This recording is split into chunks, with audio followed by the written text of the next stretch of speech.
So there's been a lot of evolution in our online world. Social media, YouTube. See, the internet has made a lot of impact in our lives, but other than the fact that it has made connecting to people a lot easier than it has ever been. It also made education more accessible.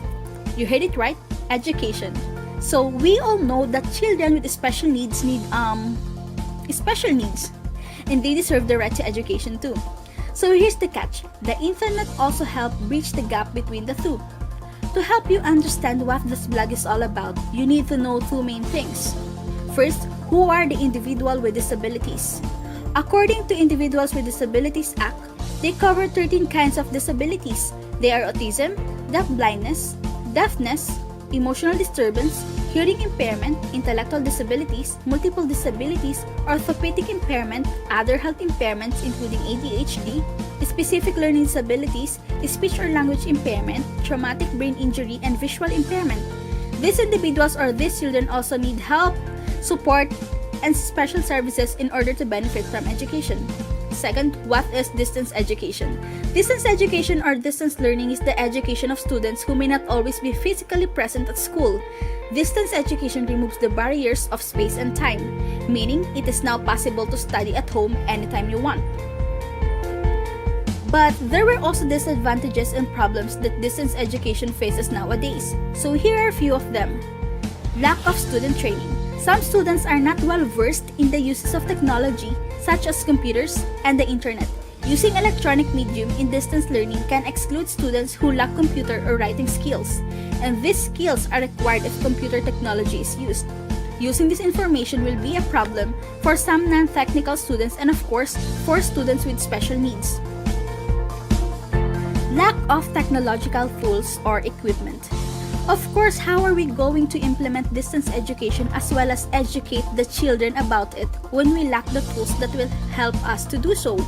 What I mean is, we should also take consideration on the availability of the technological aids that are necessary to deliver online instruction.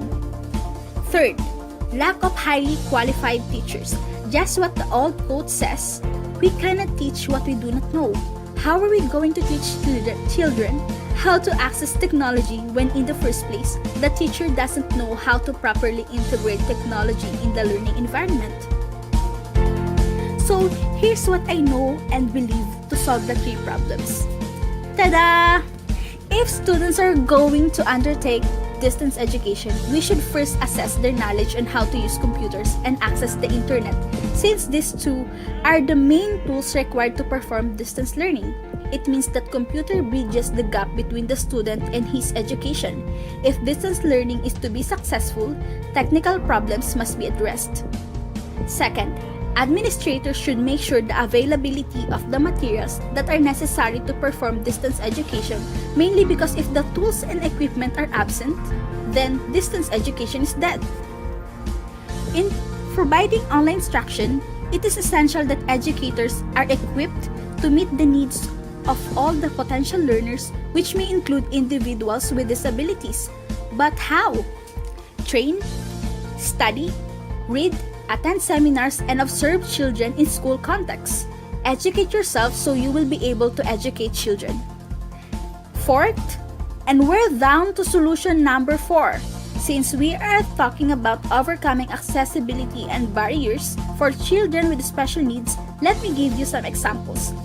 For children with hearing impairments, since they are unable to hear audio-based materials clearly, we may provide transcripts or screen captions for them when presenting information.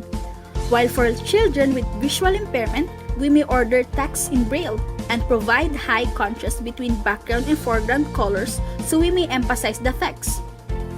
So there, with proper care and education, every child can reach his or her full potential. And that's it!